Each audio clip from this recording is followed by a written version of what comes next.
sou o Marcos Terena, criador do primeiro movimento indígena aqui no Brasil. Eu nasci numa pequena reserva do meu povo, em pleno Pantanal do Mato Grosso do Sul, chamado Posto Indígena de Toné.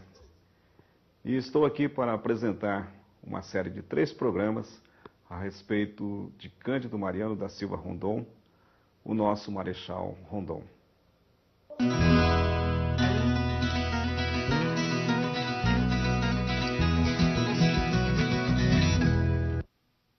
Neste primeiro programa vamos falar sobre Rondon, suas origens desde Mimoso, no Pantanal do Mato Grosso, até o seu ingresso no Exército Brasileiro, o pensamento positivista e as expedições pelo interior do Brasil.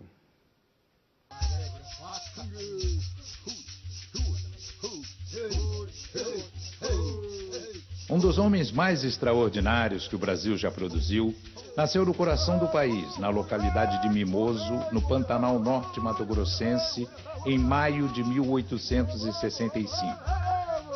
Cândido Mariano da Silva Rondon, o Marechal Rondon. Cândido Mariano da Silva Rondon, brasileiro, único. Certamente nenhum brasileiro tenha feito tanto pelo Brasil quanto o Marechal Rondon. É também um dos vultos contemporâneos de nossa história mais lembrados e discutidos através de livros, teses acadêmicas e trabalhos audiovisuais. Apesar disso, Rondon permanece pouco conhecido pelas novas gerações de brasileiros. Com 93 anos de idade, Rondon morreu no Rio de Janeiro em 1958. Deixando uma obra monumental em várias áreas fundamentais para a formação da nação brasileira. Ele morreu de mão na minha mão. Eu senti as veias do Rondon, velho, pulsarem e enfraquecerem na minha mão, mão na mão. E ele morreu dizendo as diretivas positivistas. Os vivos são cada vez mais dirigidos pelos mortos. Ele morreu dizendo as diretivas do catecismo positivista. O túmulo dele está lá com a máxima sagrada do positivismo. O amor por princípio, a ordem por base, o progresso por fim.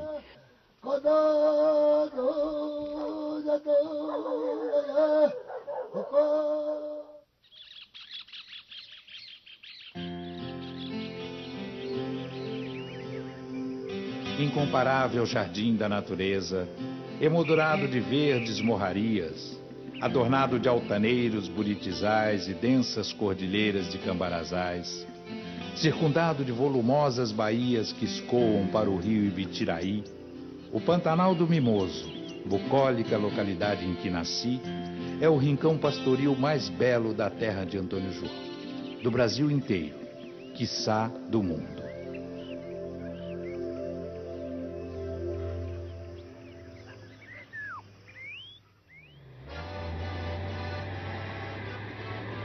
Nossa jornada se inicia exatamente na terra natal de Rondon, em Mimoso, onde fomos recebidos pelo casal Carlos Reiners e Nercina Silva, professores responsáveis pela Escola Santa Claudina, construída pelo Marechal em 1948. Quantas visitas ele fez aqui, depois que inaugurou a escola? Ele nunca deixava de vir aqui, né? E o nome da escola é Claudina, em homenagem à mãe dele. Rondon, ele morou aqui até quando tinha 7 anos de idade. Onde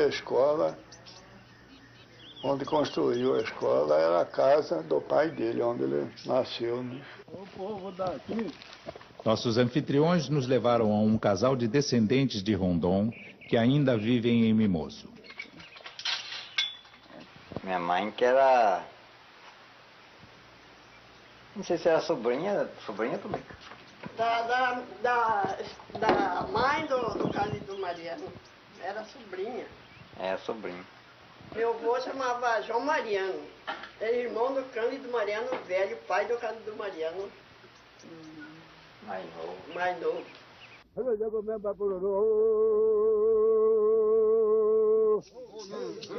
A última vez que ele veio aqui, ele queria rever os velhos amigos, os índios.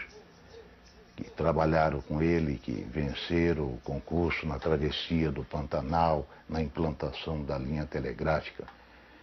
E dentre esses índios tinha um que ele dedicava muito afeto, muito amor, muito carinho, porque era o sangue dele, e passou 50 anos trabalhando com ele. Esse índio chamava-se Oarine Ecureu, e o apelido era Cadete. E o Rondon queria vê-lo pela última vez, sabendo que a morte estava se aproximando, e o SPI naquela época mandou reunir os bororos do Rio São Lourenço, do Corgo Grande e outros postos indígenas e levar até Mimoso. E Cadete disse a ele: ô Rondon, você tá velho, muito velho, vem pra cá, acaba de envelhecer aqui, morre conosco, só Bororo tem competência para enterrar você, Rondon, vem pra cá, que nós é que podemos enterrar você. Vamos fazer o seu funeral maior Bacururu, que é o funeral Bororo. E o Rondon pacientemente explicava para ele: Cadete, eu não posso. Nós convivemos juntos 50 anos, mas a minha família está no Rio de Janeiro, todos estão enterrados lá. E um dia estava eu no Rio, dirigi o Museu do Índio, quando o Rondon me chama à casa dele e mostra o telegrama. O Cadete é que tinha morrido. E era o telegrama para ele ir, ele devia ir como um bororo, todos os bororos tinham que ir, assistir o cerimonial fúnebre do Cadete. Então ele disse: não, Darcy, vai você, eu não posso, nessa idade, eu não posso ir lá participar disso. Vai, filma tudo e traz para eu ver. Então o Rondon gravou um texto lindíssimo em Bororo, que era mais ou menos assim: vejam, olhem para ele, ele é fulano, olhem bem para ele. Ele está olhando para vocês. É com meus olhos. Eu estou olhando para vocês. Olhem o ouvido dele. Estão vendo a orelha dele? Ele é minha orelha. Ele está ouvindo. É o meu ouvido que está ouvindo. A boca, olhem para a boca dele. Ele vai falar. Sou eu que estou falando para vocês. Ele deve ir aí. Eu estou muito fraco, não posso ir ao cerimônio do Cadete. Ele está aí. Olhem bem para ele. Sou eu. Acho que isso o vovô nos ensinou sempre desde pequenas, ele que tinha uma origem bororo, terena, a esse amor pelo povo indígena, né? Pelos povos indígenas, esse respeito que ele teve por todos os povos ao longo do seu percurso da linha telegráfica, a grande preocupação que ele tinha de conhecer esses povos, de respeitar as culturas, de defender esses povos. Desde cedo, Rondon procurava superar os desafios que se apresentavam em sua vida.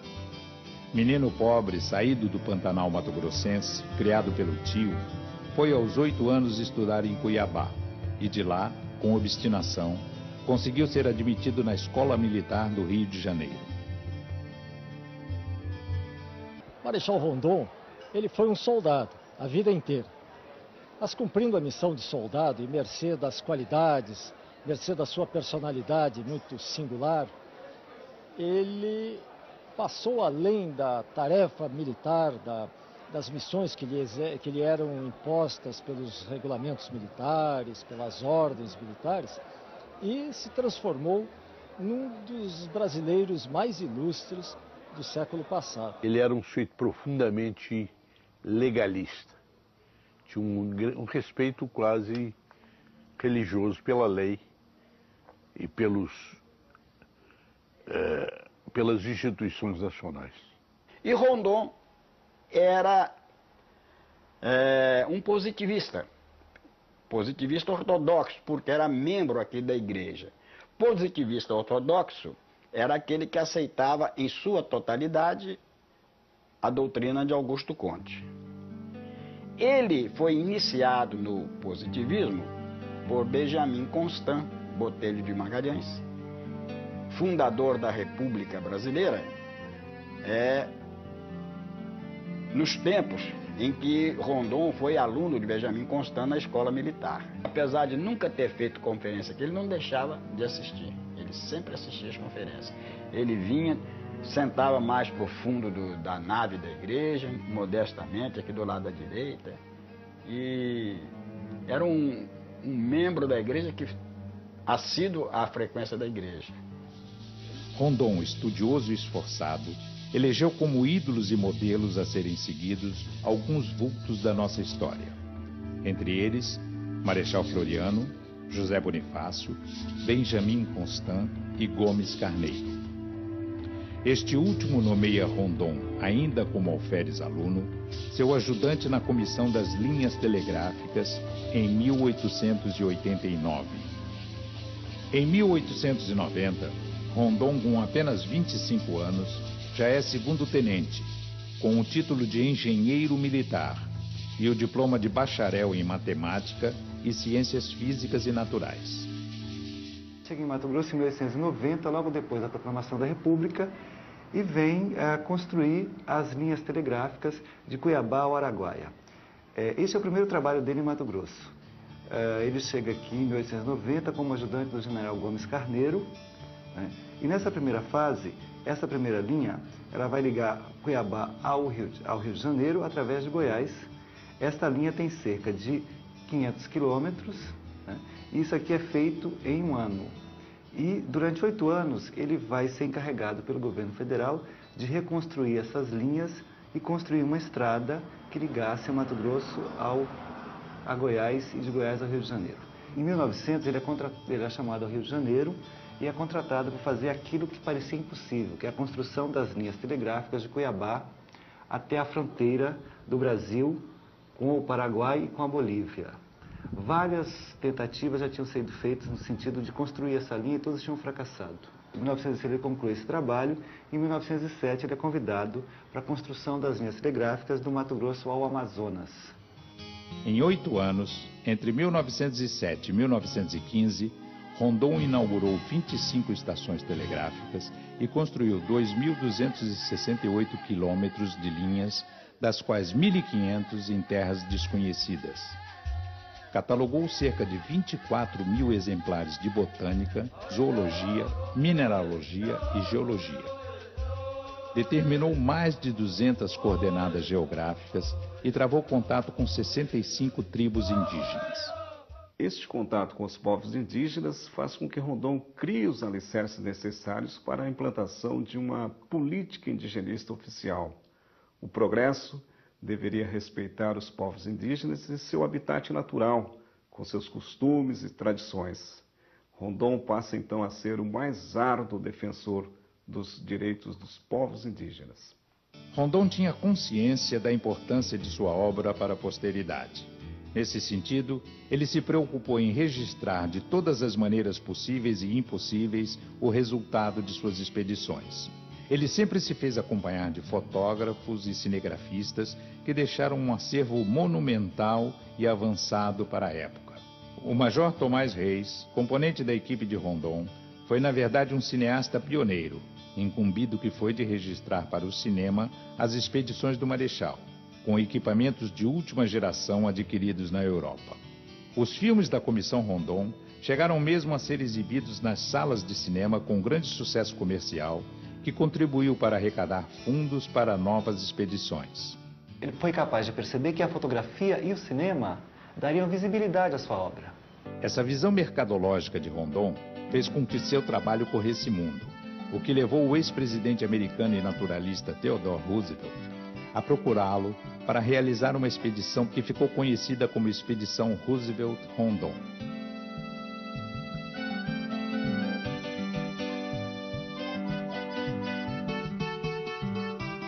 Outra contribuição fundamental para o desenvolvimento do país foram as demarcações territoriais, sobretudo no estado do Mato Grosso e suas fronteiras nacionais e internacionais.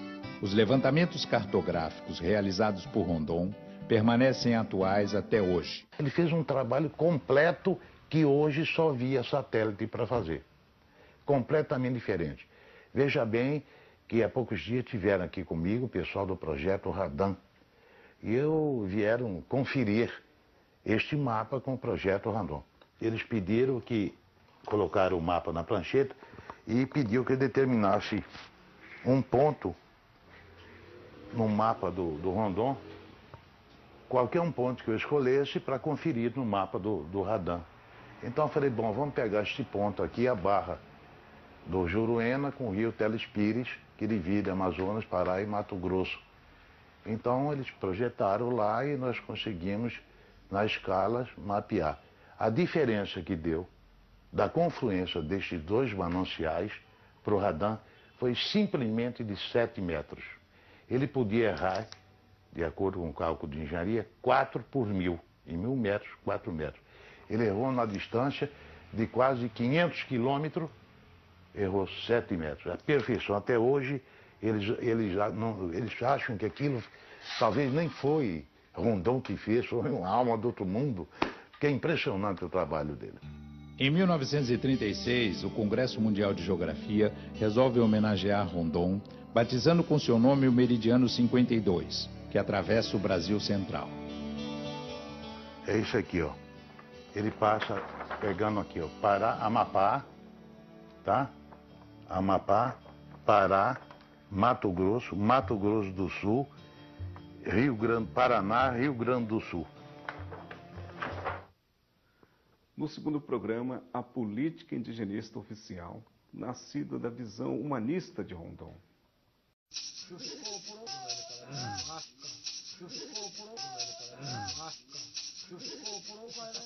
Em 1910, o governo brasileiro assume publicamente a defesa dos direitos indígenas com a criação do SPI, Serviço de Proteção ao Índio.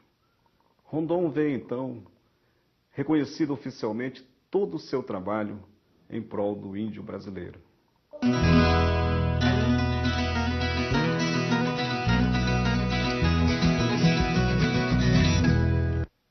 Nós, os chamados líderes indígenas desse Brasil do século XXI, nós temos que reconhecer o trabalho de Rondon, porque foi um trabalho realizado a partir de um pensamento positivista, que depois se transformou em humanista e que gerou a defesa dos direitos indígenas, povos que não eram reconhecidos, mas também povos que tinham direito à vida. E Rondon, quando ele leva o chamado progresso, ele se depara com uma civilização intacta da chamada modernidade. O avanço das linhas telegráficas também, provavelmente, provoca em Rondon um sentimento de resgate, porque o colonizador também sempre preparou a nós, os índios, para sermos um futuro não índio, um futuro homem branco. E a gente acreditou nisso, de que era possível a gente deixar de ser o que éramos e assumir uma nova identidade. E jamais imaginávamos a possibilidade de compartilhar essas duas civilizações, como é o retrato do nosso Brasil.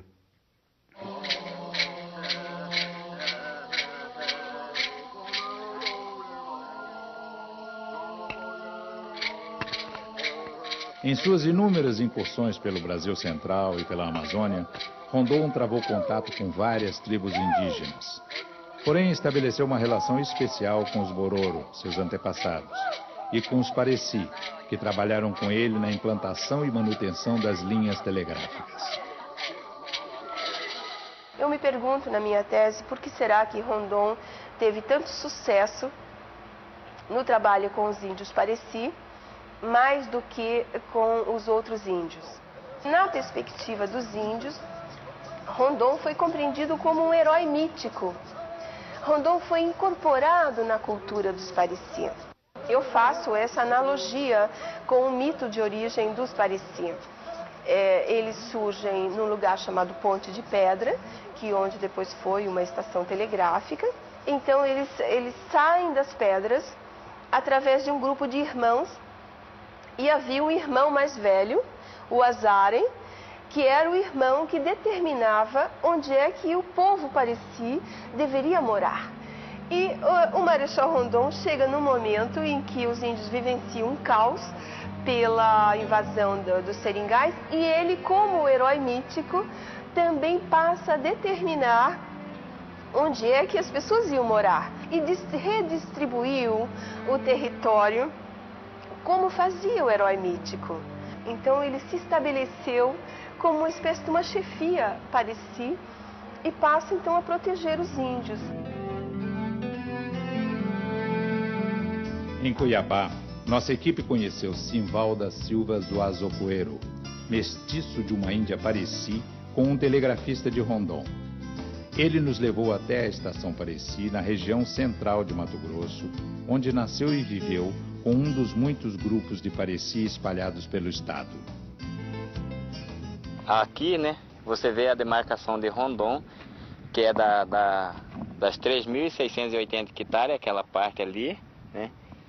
Toda aquela parte daí para cá, né? Cruza e vai direto para cá, para o sentido leste. Lá ela faz o ângulo, né? Sentido norte. E você vê que foi tudo invadido por fazendeiros, né? Ficamos com desses 3.680 hectares, temos 360 hectares só. Aí você vê que é onde que colocaram a placa. A placa, você vê que colocaram na BR, né? A divisa, que como se a BR que fosse a divisa dos índios, não é. A demarcação é lá atrás, onde eu mostrei para vocês anteriormente.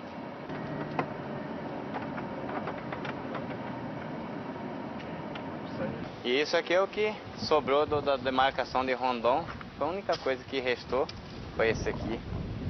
Estamos chegando na casa do meu primo, que agora é ele quem reside aqui, né? O Valmir Zoromará, filho de João Zoromará, que trabalhou como telegrafista de Rondon. Meu pai era guarda-fio. Nós somos em 40 pessoas. Nós somos em 40. Não que reside aqui dentro da área, né? A maioria está para a cidade. Quando começaram a abrir para cá, eles foram saindo. E nós sentimos muito ameaçados, né, pelos fazendeiros. Os fazendeiros ameaçavam muito nós. Próximo ali, ó, aquele casarão lá caído ali, ó. Aquilo ali é o Correio de Marechal Rondon. Vocês estão vendo, hoje vocês estão vendo lá pessoalmente lá. Está destruído, acabado. E era uma coisa que nós queríamos que aquilo ali ficasse levantado para um histórico. Foi erguida em 1905 por Marechal Rondon. Das inúmeras estações telegráficas construídas por Rondon no Mato Grosso, surgiam povoados e se transformavam em centros de comunicação e desenvolvimento regional. Alguns dos postos eram operados por índios.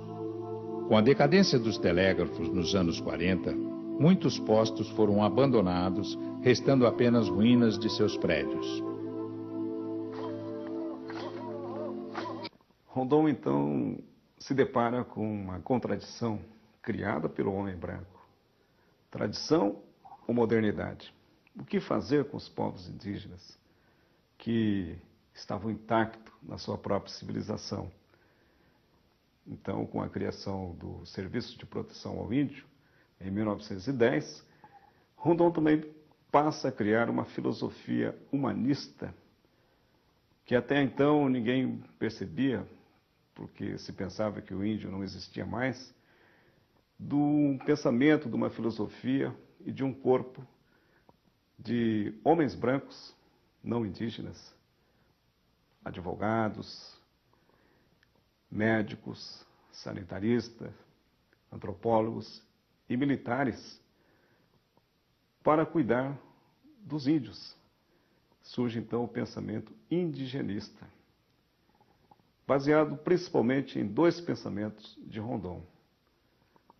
Primeiro pensamento: morrer se preciso, matar nunca. Segundo pensamento: fazer do índio um índio melhor. É incrível como uma filosofia pode ser posta no coração dos homens, que chegam a encarnar um princípio duro como esse. Invadindo o território indígena, que eles eram os invasores, mortos pelos índios, não revidam. Isso se deve a Rondon. A dedicação e o respeito aos povos indígenas inspiraram decididamente várias gerações de sertanistas que tinham no Marechal um modelo a ser seguido. Homens como Darcy Ribeiro, os irmãos Vilas Boas, Noel Núteus, Porfírio Carvalho e Sidney Possuelo assumiram a herança de Rondon, aplicando cada um a seu tempo os ensinamentos deixados nos caminhos abertos por ele. Em especial uma herdeira, esta com reais laços familiares, Elizabeth Amarante Rondon, neta do Marechal, encarna a luta de preservação dos povos indígenas.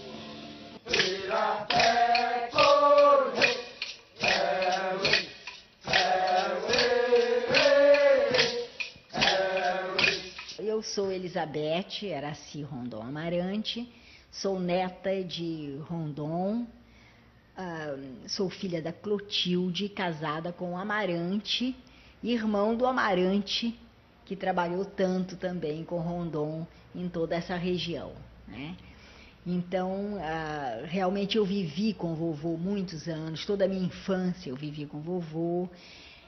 Hoje eu sou membro do Conselho Indigenista Missionário, do CIMI, e estou em Mato Grosso faz 23 anos agora. Eu sou religiosa da Congregação do Sagrado Coração de Jesus e desde então, 23 anos, eu estou trabalhando no Conselho Indigenista Missionário, como membro do Conselho, com os povos da região do norte de Mato Grosso, noroeste de Mato Grosso. O povo Iranche, inicialmente, e depois o povo Minqui. São povos parentes, um grupo isolado, língua isolada. Os Minqui foram contatados em 71, eram apenas 23 pessoas naquele tempo, com machado de pedra lascada. Hoje são 81 pessoas. Dos legados de Rondon, nós do CIMI, nos orgulhamos de ter, né, entre os legados mais importantes, uma das suas netas, que foi até vice-presidente do CIMI, que dedicou toda a sua vida, de fato, ao povo indígena, Minqui, né, um povo de pouco contato, e que é um símbolo um pouco dessa nova postura, dessa luta junto aos povos indígenas. Sempre dizem, você está continuando a obra de seu avô. Não estou continuando, mas quem sabe herdei dele, em parte, né, esse amor pelas etnias minoritárias, pelo valor que essas etnias trazem para a nossa sociedade. E quando conheci o Conselho Indigenista Missionário, sim, eu me apaixonei por essa ideia de viver uma vida não só de trabalhar para eles, mas de viver com eles. Acho que isso o vovô nos ensinou sempre desde pequenas, ele que tinha uma origem bororo, terena, a esse amor pelo povo indígena, né? Pelos povos indígenas, esse respeito que ele teve por todos os povos ao longo do seu percurso da linha telegráfica, a grande preocupação que ele tinha de conhecer esses povos, de respeitar as culturas, de defender esses povos. O Rondon, ele era uma pessoa que tinha muita visão, né, o relacionamento do Estado com os índios. Ele foi o primeiro, depois de Zé Bonifácio, foi um dos primeiros que disse que é para tratar os índios como se fossem nações aqui dentro, né? Os ensinamentos do Rondon não só atingiram nós também não. A política rondoniana era aquela do Darcy, era aquela do próprio Noé Núteres. Noé adorava o Marechal, né? E o Darcy respeitava o Marechal, porque era o grande homem do índio naquela época, né? Então, uma coisa fantástica. E nós fazíamos o possível para seguir esses líderes, toda a política rondoniana, né?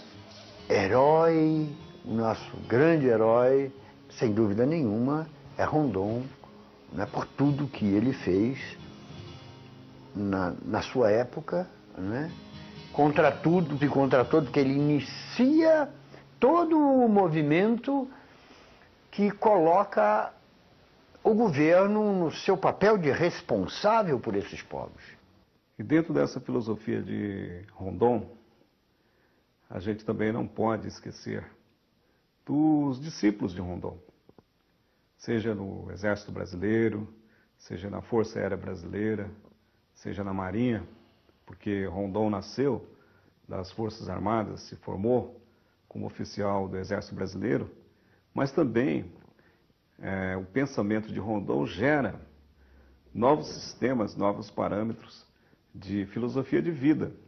O Núteus como médico que acompanhava de perto, convivia com a tuberculose que assediou as comunidades indígenas, que matou muita gente, descobriu, por exemplo, que a gripe, que é tão comum no meio urbano, que muitas vezes não faz mal para quem mora na cidade, mas lá na aldeia a gripe mata.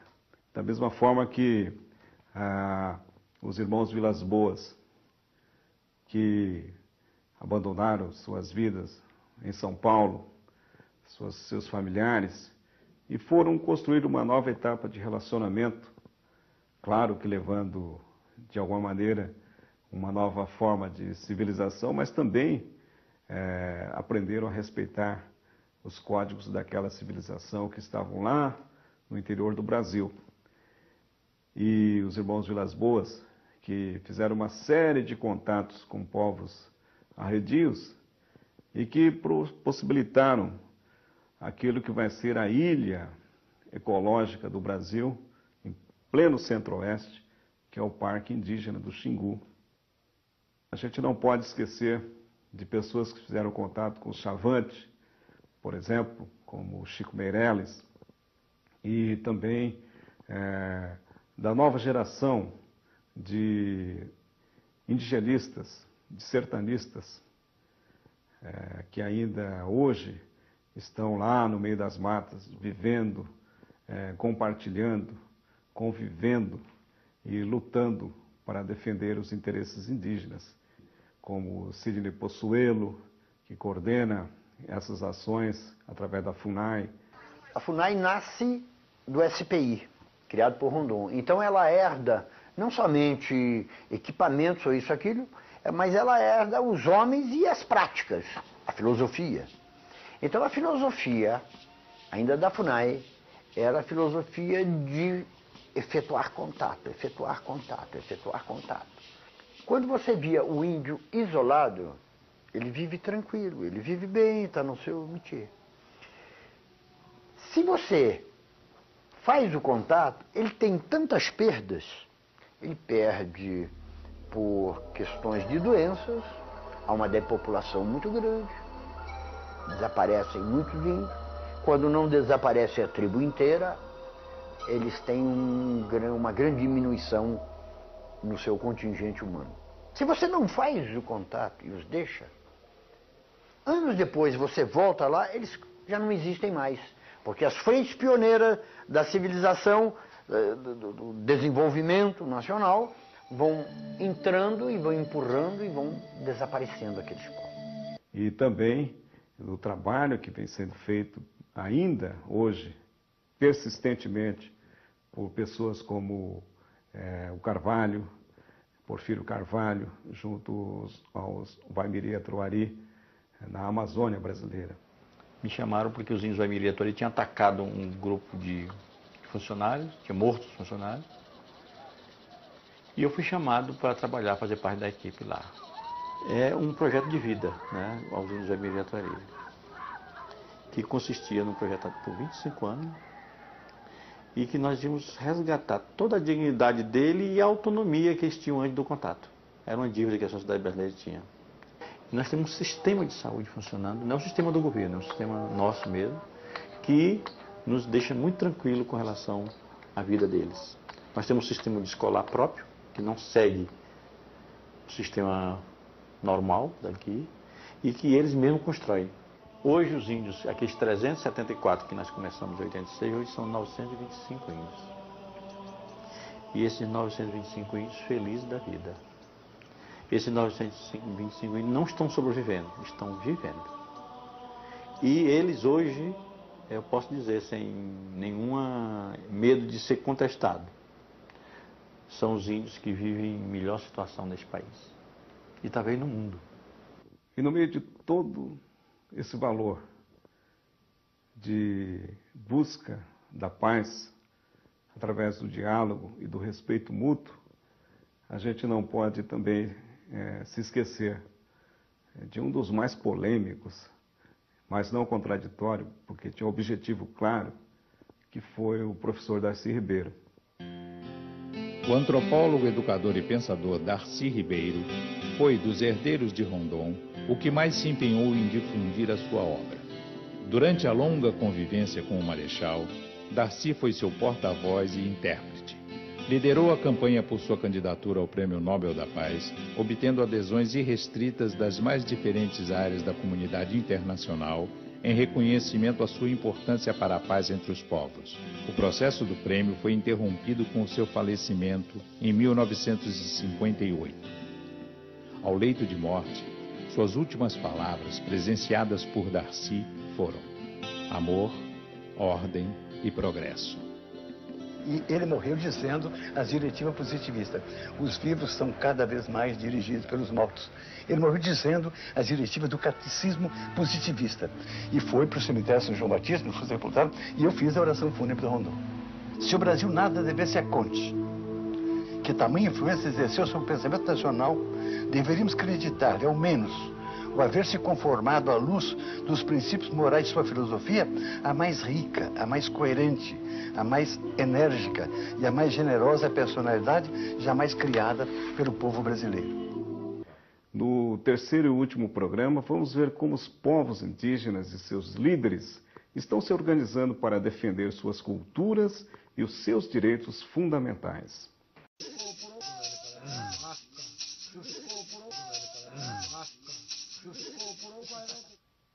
Neste terceiro e último programa, vamos ver aquilo que talvez seja o maior legado de Rondon para os povos indígenas: os próprios índios se organizando na defesa dos seus direitos, como a cultura, o seu território e as suas tradições.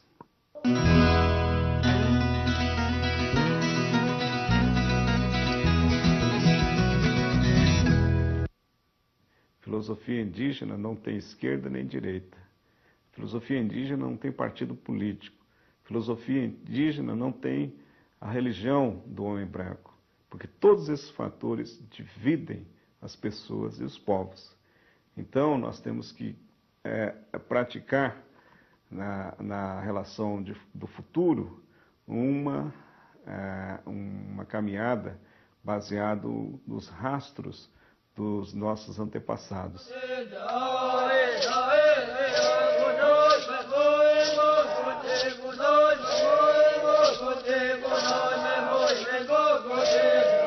A visão da sociedade brasileira no passado recente era de que os índios iriam desaparecer, né? De que o brasileiro é uma mistura de raças, né? Isso aqui é um pirão étnico, né? E que a tendência era que todas as particularidades culturais desse país, né, se misturassem nesse caldo cultural, né? E a realidade hoje mostra uma coisa muito diferente, né? Os índios estão aí para o futuro do Brasil. Você tem uma situação hoje, a maior parte das terras indígenas estão demarcadas, né? A população indígena está crescendo, né? E a questão indígena está inscrita no futuro do Brasil. Do enorme legado humanista deixado por Rondon, especialmente junto aos povos indígenas que tanto sofreram a partir do contato com o homem branco, a consequência mais importante talvez seja uma nova realidade desses povos que estão se organizando em sua defesa cultural e econômica, buscando alternativas para a sua tutela e, em alguns casos, recuperando o crescimento populacional e o resgate de suas tradições e de seus idiomas. Aprendi com meus pais, com meus avós, principalmente o respeito a dois valores: a criança e aos velhos. E também a respeitar os códigos da natureza, os sinais que a natureza nos traz. E eu jamais pensei de que um dia eu pudesse estar vivendo na grande cidade, né? Mas um dia eu fui levado para estudar. Ingressei na Força Aérea Brasileira, primeiramente como soldado, e depois fui assumindo alguns cargos e até ser aprovado na academia, uma escola de elite da Força Aérea, que é a Academia da Força Aérea, para aprender a pilotar avião. Foi quando então eu descobri quão distante eu estava da minha origem, das minhas tradições, quando eu senti saudade da minha aldeia. Nesse período, eu tinha muita vergonha de dizer que era índio, né? E como piloto, aluno de pilotagem da Força Aérea, eu aprendi que todos os valores militares, principalmente de sobrevivência e de guerra na selva, os professores eram os nossos ancestrais indígenas. E a partir desse pensamento é que eu procurei, através da criação de um grupo de estudantes indígenas, depois uma equipe de futebol indígena e depois um movimento organizado dos povos indígenas, de que era preciso ter novos índios na luta desses valores, porque de alguma maneira todos os líderes indígenas, chamados líderes indígenas de hoje, eles passaram por algum tipo de preconceito, de dificuldade e se impuseram com tudo isso para mostrar que vale a pena ser índio no Brasil. Eu sou índio do Brasil e fui incumbido por 92 organizações indígenas dos 5 continentes do mundo para conversar com vocês nessa tarde.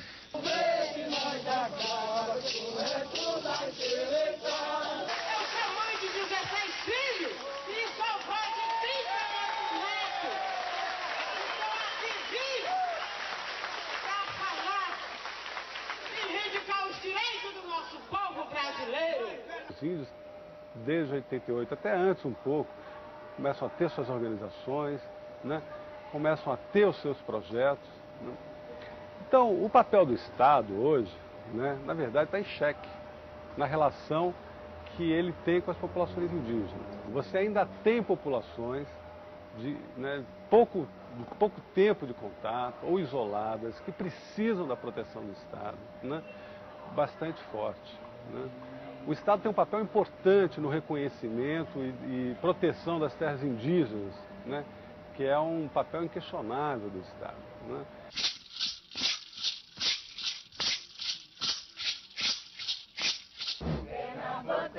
Ailton Krenak nasceu no Vale do Rio Doce, em Minas Gerais. Remanescente de um grupo indígena Kayapó, alfabetizou-se com 18 anos e foi o responsável pela recuperação cultural de seu povo.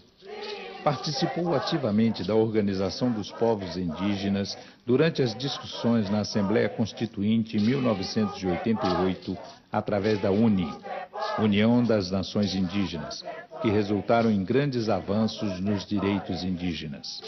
Hoje, Ailton está voltado para a preservação cultural dos Krenak e realiza anualmente o Festival de Dança e Cultura Indígena, na Serra do Cipó, em Minas Gerais.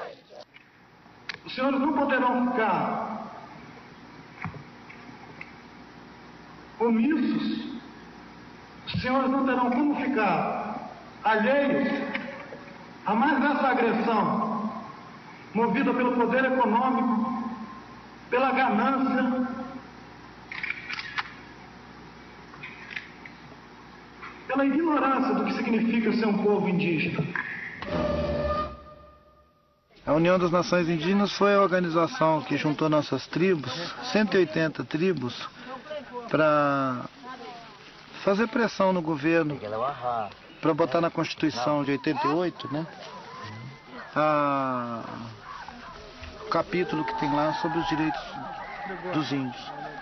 Que antigamente, né, na Constituição antiga, não tinha nenhuma referência nem ao nosso território, nem aos nossos direitos. E era um absurdo. E nós fizemos um movimento juntos, várias tribos, no final da década de 80, pressionando o governo para botar na Constituição do Brasil o nosso direito, a garantia dos nossos territórios e a garantia do direito de livre manifestação da nossa cultura. Até essa época, para vocês terem uma ideia, a língua portuguesa era obrigatória nas nossas escolas e era proibido. Não tinha nenhuma literatura, nada produzido nas nossas línguas, era proibido. A partir do pensamento de Rondon, de fazer do índio um índio melhor, surgem nos anos 70 diversos líderes indígenas, principalmente na capital do Brasil, que é Brasília. E esse movimento indígena chega em Brasília para buscar os seus direitos, como a demarcação das terras, o direito à educação diferenciada, um tratamento de saúde também diferenciado e também o direito à sobrevivência sob novos parâmetros, como a agricultura, a pecuária. E essa linha de ação do índio brasileiro deixa claro que a política indigenista estava errada e continuava errada, principalmente através do assistencialismo. E os índios não queriam mais apenas sandálias, cobertores, mas queriam direitos coletivos, direito não só para o cacique, mas também para suas comunidades. Quando surge pessoas como Raoni e a figura mais destacada do cacique Mário Chavante, que depois ficou conhecido como Mário Juruna, que aprendeu, por exemplo, a usar um gravador, uma tecnologia do homem branco, para gravar as conversas e também para divulgar essas conversas e muitas vezes cobrar publicamente o não cumprimento dessas promessas. Nós demonstramos e provamos de que nós podíamos nos capacitar segundo os códigos do homem branco e sem deixar a nossa filosofia, a nossa tradição, o nosso costume e a nossa língua. Se integrando, você desaparece enquanto um diferente ou se torna um quase igual aos demais. Então, eu acho que nós, mais do que nunca, lutamos para que isso não acontecesse e provamos que nós podemos perfeitamente estar aqui fora, convivendo com a sociedade não índia, na defesa dos nossos direitos, sem, por isso, jamais deixar de sermos índios. Então, a política indigenista, ela tem sido marcada ao longo do tempo, teve essa meta de nos integrar. Com as respostas nossas, através das nossas lutas, das nossas organizações, nós nos organizamos, porque descobrimos que esses espaços, enquanto organizações, eles seriam muito mais eficientes na defesa dos direitos dos povos indígenas. E foram marcados, as nossas lutas foram marcadas por momentos muito importantes no Brasil, por exemplo, com a Constituinte, né, que resultou na Constituição de 1988, onde nós tivemos grandes avanços, principalmente na questão da garantia das nossas terras e no reconhecimento, através do Estado brasileiro, pelo Estado brasileiro, o reconhecimento da diferença, né, reconhecer que nós somos povos diferentes, nós somos culturas diferentes, nem por isso somos povos ou pessoas incapazes.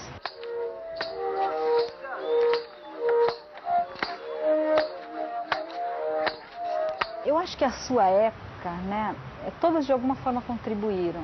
Em 1910, quando Rondon começa a trabalhar com os povos indígenas, quando com ele nasce essa coisa de construir o compromisso do Estado brasileiro na proteção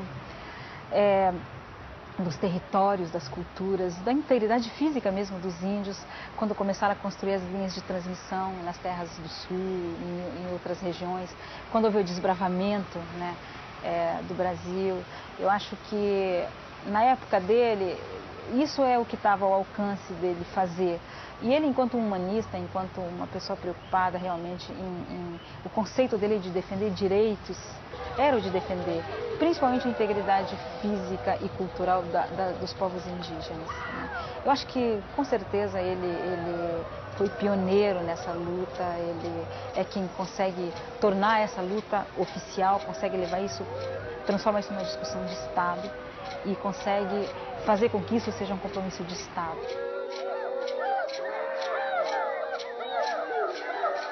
A minha visão sobre a situação dos povos indígenas no Brasil é de que há diversos problemas, os povos indígenas enfrentam dificuldades na parte de educação, saúde, proteção das terras, do meio ambiente e mesmo na parte do desenvolvimento econômico também, que é uma parte bastante importante. Agora, nós não podemos dizer que só há problemas. Há avanços significativos também, principalmente no que se refere à demarcação das terras indígenas. Hoje já há um total de mais de 500 terras demarcadas, representando aproximadamente 12% do território nacional. Então isso é bastante significativo. O Brasil não conhece o patrimônio cultural que ele tem. Hoje você tem mais de 220 etnias, falando mais de 170 línguas nesse país. São micro-sociedades, mas elas estão aí, né? Estão vivas, né? E a maior parte delas, vamos dizer assim, estão estabilizadas, estão com seus territórios demarcados, né? Conseguiram superar os períodos das epidemias, né? Conseguiram sobreviver, algumas não, mas a maioria conseguiu sobreviver. Nós também queremos continuar vivos, queremos continuar fazendo parte dessa humanidade, né? Nós não queremos desaparecer, porque nós somos filhos daqui dessa terra. Nós amamos, respeitamos essas montanhas, esses vales, esses rios. Eles têm nome próprio para nós, eles têm humor. Nós cantamos no nosso terreiro, nós cantamos pro Uatu. O Uatu Minharé, o Uatu Minharé. É um rio que passa lá na nossa aldeia que tem o nome de Uatu.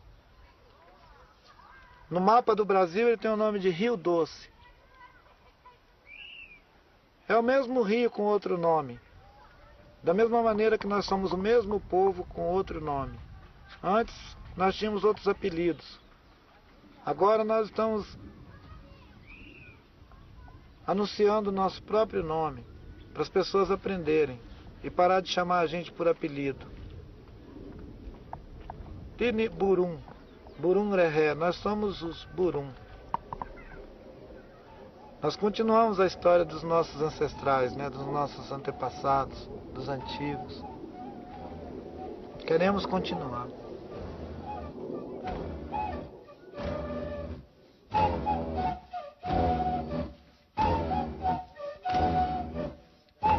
Cândido Mariano da Silva Rondon. Um nome que certamente irá atravessar os tempos na história da humanidade, deixando marcas fundamentais. Seu pacifismo encontrou eco na figura de Gandhi, com quem se correspondeu. O homem que incorporou a modernidade não predatória, demarcando nossas fronteiras contemporâneas, num levantamento único da natureza da nossa terra, estabelecendo a comunicação do Brasil com os brasileiros e com o mundo. Em nossa bandeira está oculta a palavra amor, que foi o principal sentimento que moveu a existência deste grande brasileiro. Amor à pátria, amor aos índios, amor à natureza.